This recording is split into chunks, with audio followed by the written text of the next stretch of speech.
Howdy, hey, hello. We are back again with Munch and Mingle. And today, you guys, this is going to be a very happy, celebratory, good episode. I've got my new friend, Lexi, here. Hello, hello. I'm just so excited to dive into your life, but into your mantra of life.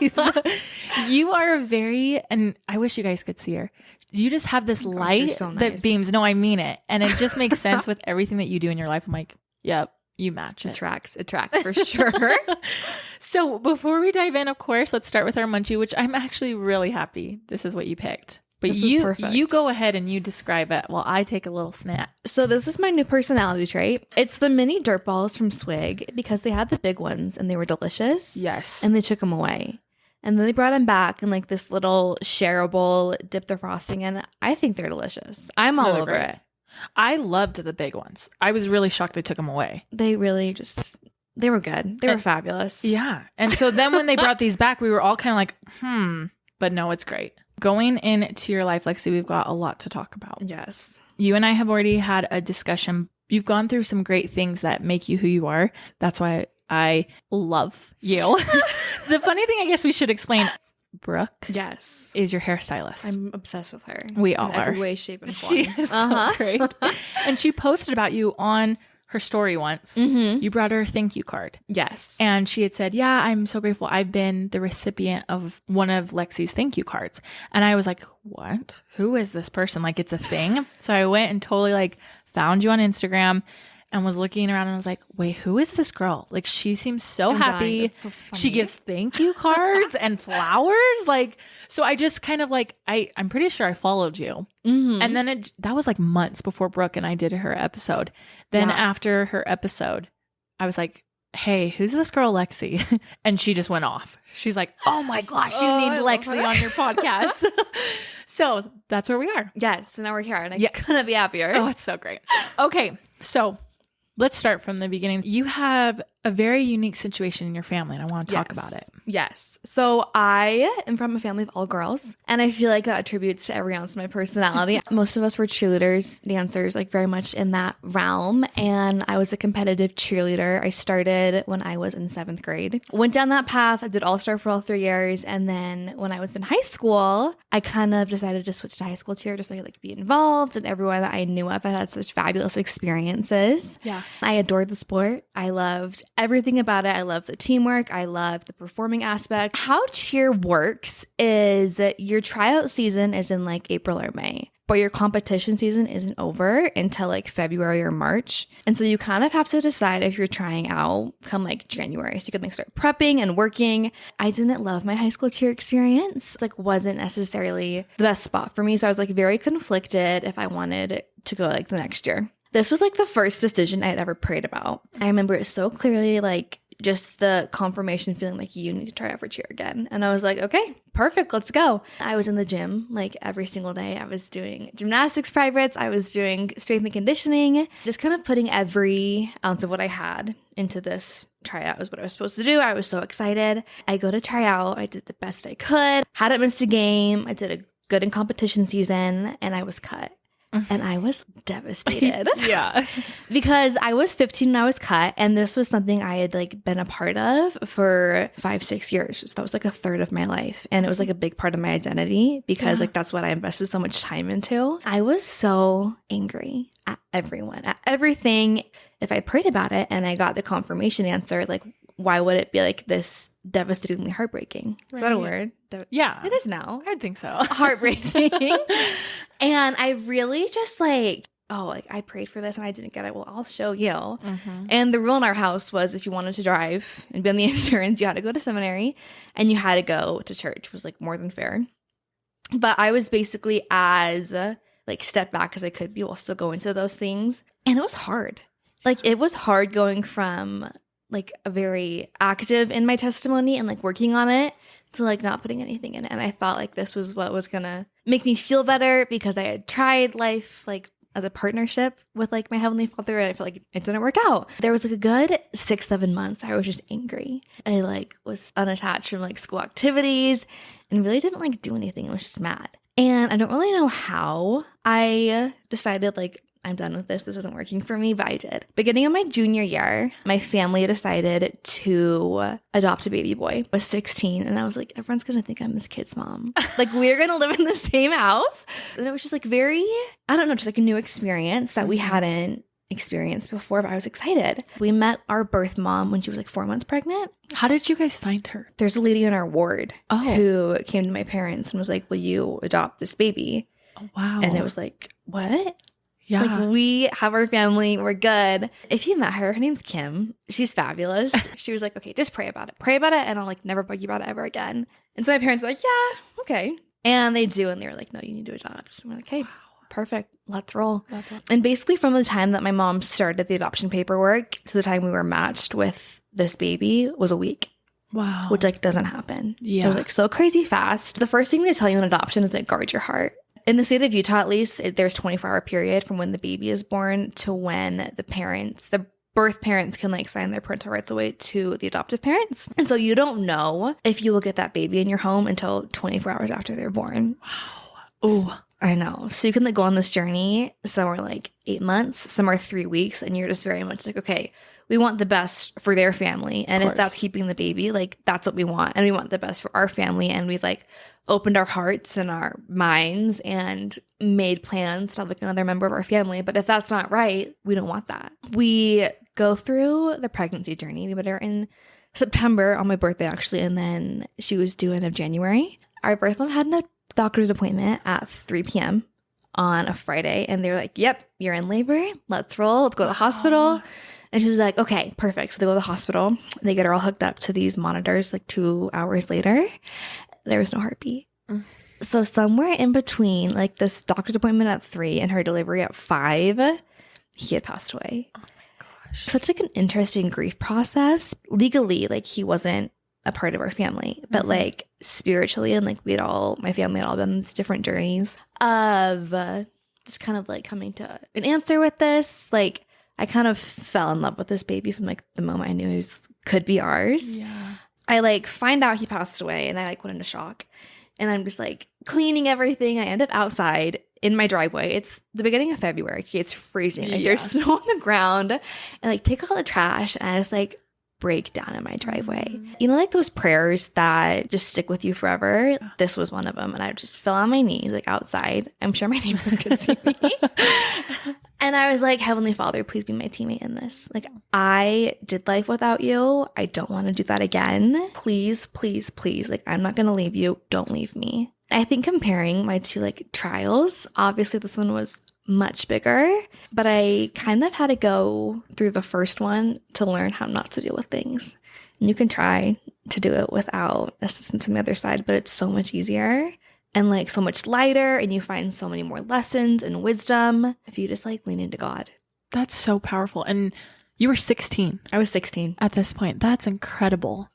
So kind of like moving on from this, like it hits you in the face. Like life is so short and you really like your life can change in 20 minutes. Like what you thought your life was going to be and what actually is going to be just is so dramatic. Coming back to school like the next year, because we had spring break and summer, we kind of just like took a break from life, just like reevaluated everything. And so my senior year, I skipped my last class of the day and I went to the grocery store and I bought like 7 bottles of sparkling cider. And I was like, we're having a parking lot party. I texted all my friends. I'm like, come out to my car.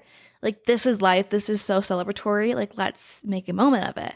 So we're like pouring it. I'm like on top of my friend's Jeep. We're making these toasts. Everyone's screaming. And kind of from then I was like, yeah, okay, the little things in life, you're going to experience so much more of them. And if you just like make a moment and make a celebration out of them, like what a happy life that will be. Right. I kind of just started doing this more often. We had like our parking lot parties mixed with like my life is so short motto. You know what the worst advice I've ever heard is? Some things are better left unsaid. And so this is like my thank you notes came in and just very much telling people how I felt about them. Like friendships, romantic relationships, anything, just like get it all out because I never want to be in a situation where I no longer have someone in my life. They didn't know how much I love them. Yeah. And so that kind of became my thing and just very much like loving and sharing and gathering and celebrating. And I kind of got like appointed cheers girl. That's what everyone called me. Which is so fun. And that's kind of how my high school growing up depth trial Where life it came from. Yeah. That started a lot after your brother. Yes. And everything. Your family still celebrates Mhm. his birthday. Yes. So his birth family was super, super phenomenal. Just very much like, this is your baby. Like, he's part of your family. So his headstone says his birth parents' last name and then our last name. Wow. We like go visit it every once in a while, and we always celebrate his birthday. We go out to dinner. We do cake, and just very much like it's a celebration. Like, he brought so much love and light into our lives. And I say this like not lightly. I was broken down in that experience to be rebuilt into the person I was supposed to be for my life. Wow. Which happens for so many people. Mhm. And I just, sometimes I think when we are broken down, we think that's the end. Yeah. And so I'm so grateful that, you know, you did see through it, that you knew there was a rebuilding, and it's, you truly have taken such good from it. Thank you. Really though. I graduated 2020, so March was when everything shut down. Right. Right. And kind of like all these expectations you had for school were gone. And I was like, okay, life, whatever. We'll get through. It's going to be like 3 months. Yeah. So whatever, we graduate. It's very like uneasy and like bittersweet because you didn't really get to live out your full experience. And you go to college. Everyone told me like, just wait till your freshman year. Like, it is going to be everything and more. And I was like, perfect. I'm so Great. I decided to go to Utah State. Go I'm Aggies. still there. Go Aggies. Love it. I'm checking in. I'm like by myself. I'm like, I'm going to do this. Blah, blah, blah, blah, blah. They give me this spiel and they go, and you can't have friends over or you get fined. What? And I was like, What? excuse me? Are you being for real? Is this a joke? Yeah. Cries. Because like you're already on edge. I get all settled in. I knew like a handful of people from high school that were going up here. I was like so alone. I was so miserable. Like every in-person experience you could have, class, activities, football games, parties, there was none. None. You weren't allowed to have them. So I kind of start looking for anything I can cling to, like any sense of normalcy. So I became a group fitness instructor. I had to be 18 to certify, and my birthday is September because I'm the baby in my grade. Me too. Oh, that's so fun. Babies are the best. Yes. So I turn 18, I buy like the instruction course, I blaze through it, and I started teaching and just absolutely adore it. It's been like such like a safe space for me, and like somewhere I just feel like I'm good at it. And it's like fun, and it's gathering everything I loved. So I started doing that in 2020. Kind of through this, all my friends were gone. Like I wasn't just in Logan by myself. I was in Logan by myself, not having anyone to talk to because they're all on missions. This sucks. This is a joke. Like, when is it gonna end?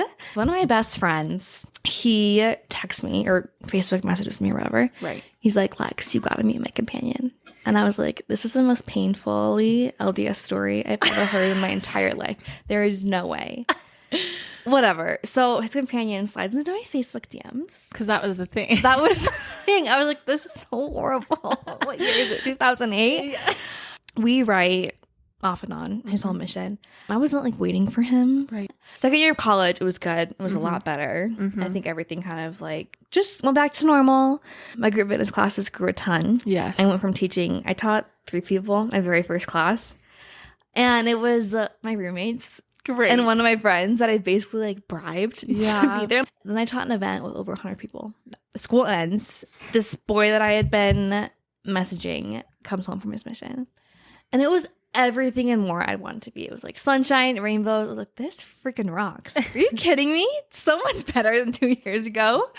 So we go out over the summer, blah, blah, blah, blah, blah. I move back up to school. I go back to Logan for my junior year. Yeah. I had like 3 semesters left. Things got really weird. And I was like, okay. It just felt so weird. And I get that text that every girl like doesn't want to get. Basically, he's like, okay, so I'm dating someone for my mission. So sorry how I handled this. And that was it. Thanks. Okay. My Okay. gosh. I don't know. I think part of my getting everything out there, I was like, you know what? I wish you all the happiness and success. You did hurt my heart. And that was it. Send, delete number, delete text string. So I have like no way of like going back. Wow. I'm like a cold turkey. Yeah. Like it's not going to work if I have like any little thing left. That's so good though. It's helpful. Sometimes you do just For need to be like, sure. let it go. And especially in this case, but No, yeah. absolutely. And I remember it's the first week of school and I'm sitting in the business building and I'm studying. And I'm on the table that faces the hallway that everyone's using to get to their classes. And I was seeing people I hadn't seen in months because it had been summer. And I'm waving and I'm smiling and people are like sitting down in this chair across from me. And I just remember like in all these conversations, like my heart is beating, right? And I just felt like with every beat, like it was broken. I was like, oh, are you kidding me? Another one. I've had like 7 million heartbreaks. When is life just going to be like easy and fun? And I'm done learning lessons. Yeah. At this time, my favorite artist in the world, period, at the end, is Kelsey Ballerini. Mm-hmm. She released this album. It quickly became my favorite album of all time. And just kind of felt like every experience I had gone through in music. Mm-hmm. I was like, we're living the same life. Me and Kels. We're gonna be BFFs. And I'm gonna go. Remember that year? Yeah. I was going through it with you. Anyway, so she announces this 12-stop tour. None of them are in Utah. Never are. And my cousin, her name's Ainsley, she's like, let's go. And I'm like, let's go. We like get flights. We get a hotel. And I'm like, oh, it's really pricey. Yeah. Maybe not. And she's like, really? So I sleep on it and I wake up and I was like, no. It sounds like so silly, but it was just like one of those things that really just like kicked me into high gear. It made me realize I am 100% capable of giving myself the life I want. And the life I want is traveling and concerts and being with people I love and experiencing like every emotion life has to offer. We get on this plane, we go to the concert. It was incredible. And that kind of was my lesson from this heartbreak, that it really sucks, but you have every ounce of like capability and power and strength to get to where you want, no matter what that looks like. In the fun and the happy and the creative and the learning and the growing. That's kind of where I am now. Wow. That's so inspirational. And I'm really though, like, and it's so, what is it? Like, it's giving me life. I'm not 50 years old, and if you are, that's okay. But I'm just like, oh, I love that. Thank you. I love that you can just do that. A big part we wanted to talk about the thank you notes. Yes. The celebrating every little thing. Mm-hmm. How does that look now? What do you do? You told me about a very fun tradition you do every week. We have to talk about that. Let's get into it. What is that like? You have to kind of be on your game. You're the one who's consciously bringing that into your life. Mm-hmm. And I think sometimes we forget that as people. We think other ways or people do that for us, but you really are taking it by the reins. You're like, no, I'm going to bring the light into my life, I'm a little the happiness. Freakish that way. So tell us. Yes. Divulge. Yeah. So my little tradition event, I call it a D&T. It stands for drink and treat. And it's just 30 minutes of pure bliss. So here's the rules. Number 1, you schedule it. So I go every Monday. I go like every Thursday with a friend. And that's just kind of like my schedule. So you always have something to look forward to. Yes. So you get in your car. You drive to the good soda shop. For me, it's Swig. Yes. Obviously. Clearly. And it's literally yeah. right in front of me. And it's like all the way across Logan. Okay. So you put on your podcast or your playlist, perfectly curated. You don't hit skip. You just get to sit and enjoy, just kind of run with it. Like, it's so easy, but it's just something to look forward to. And it's something fun you can do. It's not super expensive. And you just get to live life and just be blissful and happy. Oh, so great. It's a little celebration. The thank you notes. Yes. Where have they started? Why have they started? My love language is words of affirmation. So I love handwritten letters and just mantras, everything like that. I heard this quote said, people who have passed on will receive more love letters and more flowers than like a living person ever will. And I just thought, absolutely not. Yeah. Not on my watch. Not if you're in my life. And so the thank you notes, it's more like thank you for being you and like living the way you do. And here's what I love about you. And it's seen and it's celebrated. Like, don't forget that. Like, I think every person is so magical and so filled with love if you just really like sit down and look at how they live their life. I know with my friends, my family members, and a lot of people, everyone's like super hard on themselves and super critical, which I think it can be good to improve yourself. It can also be like very negative and like break you down a little bit. And so it was more just kind of like, here's how I can build you up. Even if I'm not there, even if we're not in the same state, time zone, anything, like you can always have this and just know, like, look how amazing you are and look how incredible you are. And I can see that. And I guarantee you everyone else in your life can see that. Wow. And talk about power. I mean, handwritten notes. Not, It is like you send an actual physical letter. In the mail. Oh my. I get addresses. You go the whole 9 yards. I know everyone's creeped out. Like, why do you want my address? I'm like, just go with that. I Just promise. go with She'll get it in 3 to 5 business days. I love it. It's Lexi's letters. What have you seen the benefit for you? Because I know the benefactor who's getting those letters, that's a crazy amount of love and light in their life. Where have you seen that bless you? So kind of another mantra, I guess, that I kind of heard in the back of my mind whenever I was going through something hard was if you focus on the good gets better. Mm-hmm. I think sometimes we'll start out really small and really simple, like, oh, the sun is shining. I made it to work or school safely today. Or my drink was really good at Swig. Yeah. When I started doing this to my friends and in my life, I already knew they were incredible. Mm-hmm. And the more I essentially practiced gratitude for them, just the more love I felt for them. And the more I could kind of like channel that and be a better friend, sister, daughter to any degree. Okay, you also told me you have bottles of cider, sparkling cider in your house at like all times. At all times. It's one of my commandments. Thou shalt always have sparkling cider on stand. And what do you use them for? You utilize them how? I think kind of going back to there's so many small moments you get to celebrate. Like, why not make them big?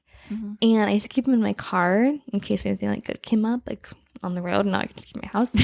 It was really interesting because I've lived my life like this for years now, and it's just something normal. And I remember my friend came over. He was up for this job, and there was like hundreds of applicants, a bunch of rounds for interviews, and he advanced to the next round. Like, he wasn't in it for sure.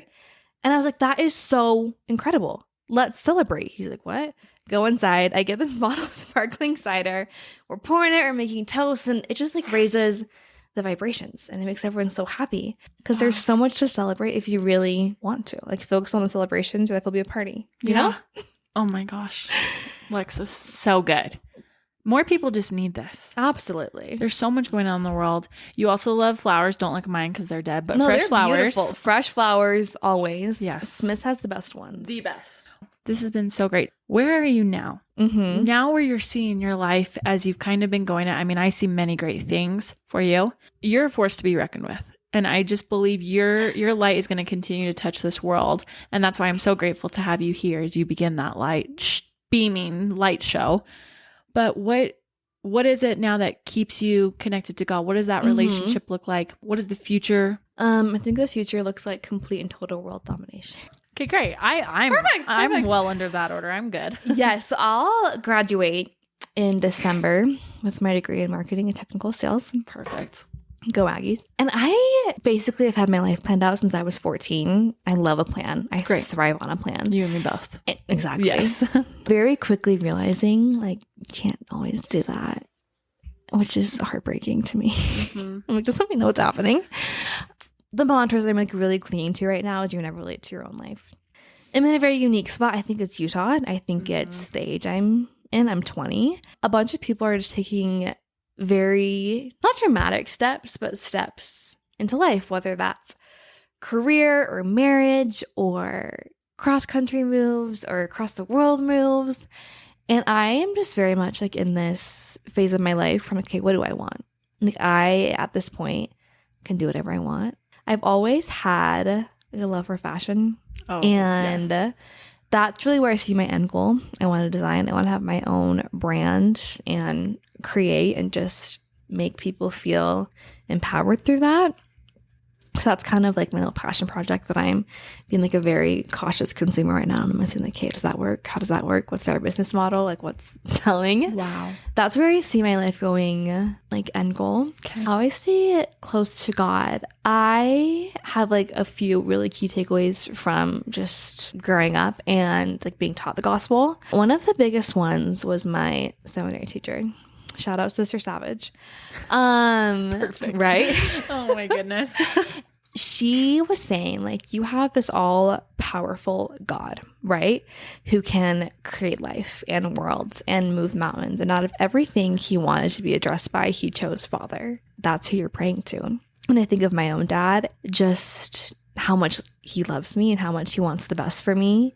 And I only know that's like amplified dramatically by Heavenly Father's love for his children. Really leaning into prayer, like spilling not spilling your soul. That sounds dramatic. No, but telling him everything. Yeah. All your hopes and dreams and worries and concerns and anxieties. And that's really just kept me tethered. Prayers don't expire. That prayer I said when I was 16 that me and Heavenly Father would be teammates, that's still applicable. That's still something I have, and it's really just carried me through. Wow. I'm so proud of you. You're so nice. You're amazing. Thank This has been so good. And I'm just so grateful that you have come and shared your light with us. And like I said, I see many great things ahead in your future. Real quick, you are in such a unique time in your life, in an age group that I think a lot of people your age are trying to find, if they haven't already, their relationship. Any final tips or advice from what you went through, or if someone is going through their own trial of faith, what would you say to them? Ooh, that's a good question. You will find what you look for. If you want a relationship with your Heavenly Father, He's there and He's willing. And if you put in the work, you will receive blessings tenfold. It really is the small and simple things that will create that strong relationship.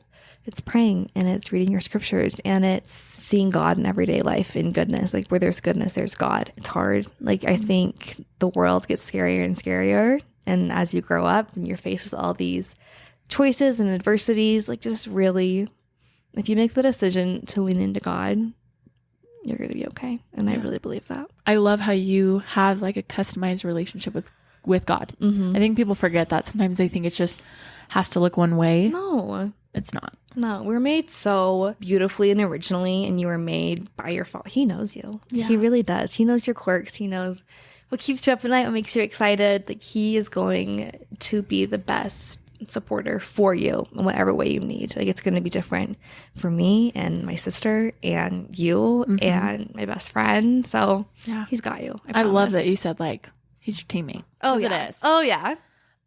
Okay, Lex. Well, thank you again. Thank you. You're going on a cruise. I'm going on a cruise. Like, tonight you leave. Yeah. You're going to have so much fun. I'm so excited. People can come and be friends with you, obviously, on Instagram. Oh, but you're fan. On TikTok, too. And I love it. Great way to see you in all of your light and glory. Don't worry. That'll be in the description box. Perfect. We'll make sure. Gotta go. Well, and thank you to whoever you are out there listening. Be sure to share this episode, of course, like always, and reach out to Lex. Thank her. She needs some thank you letters sent to her, y'all. We hope that you are having a great day, and just know that you are so loved. Thanks again for being here, and we'll see you next week. Bye.